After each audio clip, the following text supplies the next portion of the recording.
എല്ലാവർക്കും ഞങ്ങളുടെ പുതിയ വീഡിയോയിലേക്ക് സ്വാഗതം. അപ്പോൾ ഇന്ന് ഞങ്ങൾ വന്നിരിക്കുന്നത് ഒരു അടിപൊളി ഒരു ചട്നിയുടെ റെസിപ്പി ആയിട്ടാണ്.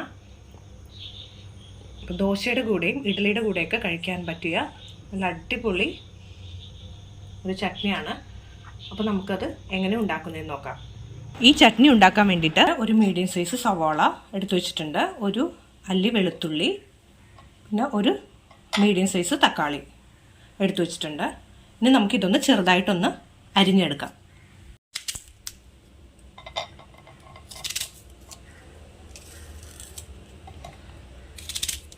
ഈ തക്കാളിയും സവാളയൊക്കെ നമുക്ക് എണ്ണയിൽ വഴിച്ചെടുക്കാനുള്ളതാണ്. അപ്പം അതുകൊണ്ട് അത്ര അധികം ചെറുതാക്കണമെന്നില്ല.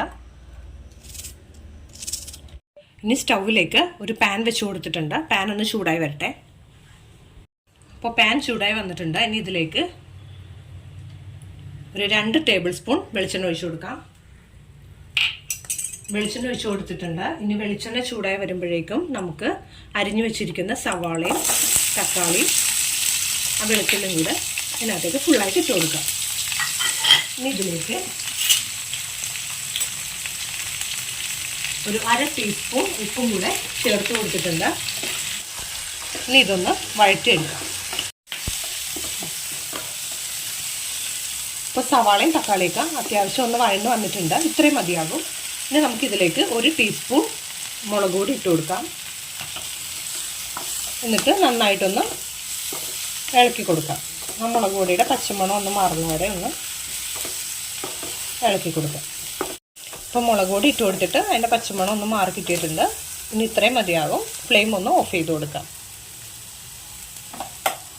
ഇനി ഇതൊന്ന് ആറാനായിട്ട് മാറ്റി വയ്ക്കാം.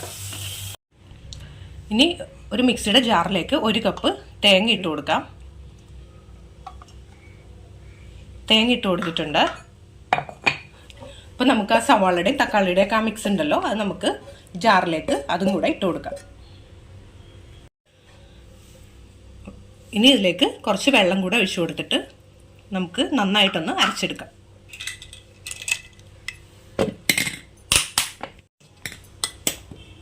ഇപ്പോൾ ഇത് നന്നായിട്ട് അരച്ചെടുത്തിട്ടുണ്ട്. ഇനി ഇത് നമുക്കൊരു മൺചട്ടിയിലേക്ക് ഇട്ട് കൊടുക്കാം.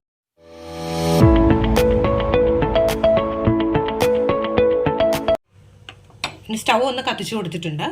ഇനി നമുക്കിതിലേക്ക് കുറച്ച് വെള്ളം, അതായത് ആ മിക്സിയുടെ ജാറ് ഒന്ന് കഴുകി ആ വെള്ളം ഇതിനകത്തേക്ക് കുറച്ച് ഒഴിച്ചു കൊടുക്കാം.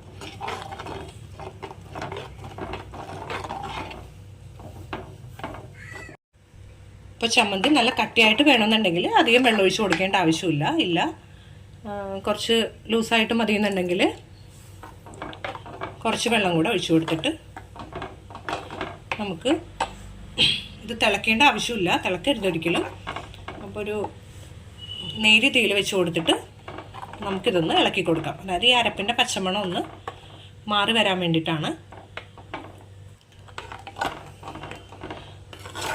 ഏകദേശം ഒരു മിനിറ്റോളം നമ്മൾ ഫ്ലെയിം കുറച്ച് വെച്ചിട്ട് നമുക്കൊന്ന് ഇളക്കി കൊടുത്തിട്ടുണ്ട് നമ്മൾ. അപ്പോൾ തേങ്ങയുടെ പച്ചമുളകൊക്കെ ഒന്ന് മാറി വന്നിട്ടുണ്ട്. ഇനി നമ്മൾ ഉപ്പൊന്ന് നോക്കിയിട്ട് ഉപ്പ് കുറവാണെന്നുണ്ടെങ്കിൽ പാകത്തിന് കുറച്ച് ഉപ്പും കൂടെ ഇട്ട് കൊടുക്കാം. ഇനി നമുക്കിതിലൊന്ന് താളിച്ചിടാനുണ്ട്. അപ്പോൾ താളിച്ചിടാൻ വേണ്ടിയിട്ട് സ്റ്റൗവിലേക്ക് ഒരു പാൻ വെച്ച് കൊടുത്തിട്ടുണ്ട്. ഇനി അതിലേക്ക് കുറച്ച് വെളിച്ചെണ്ണ ഒഴിച്ചു കൊടുക്കാം. വെളിച്ചെണ്ണ ചൂടായി വന്നിട്ടുണ്ട്. ഇനി ഇതിലേക്ക് ഒരു 1/2 ടീസ്പൂൺ കടുക് ഇട്ട് കൊടുത്തിട്ടുണ്ട്. അപ്പോൾ കടുകൊന്ന് പൊട്ടി വന്നിട്ടുണ്ട്. ഇനി 2 ചെറിയുള്ളി ചെറുതായിട്ട് അരിഞ്ഞത് അതൊന്ന് ഇട്ട് കൊടുക്കാം. പിന്നെ 3 വറ്റൽമുളക് ചെറുതായിട്ട് കട്ട് ചെയ്തത് അതും കൂടെ ഇട്ട് കൊടുത്തിട്ടുണ്ട്.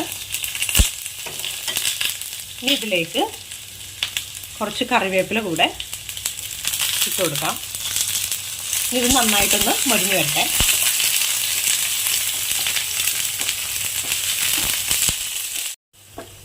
ഇപ്പോൾ ഉള്ളിയൊക്കെ നന്നായിട്ട് മൊരിഞ്ഞ് വന്നിട്ടുണ്ട്. ഇനി നമുക്കിത് ആ തേങ്ങ അരപ്പിലേക്ക് ഇട്ട് കൊടുക്കാം.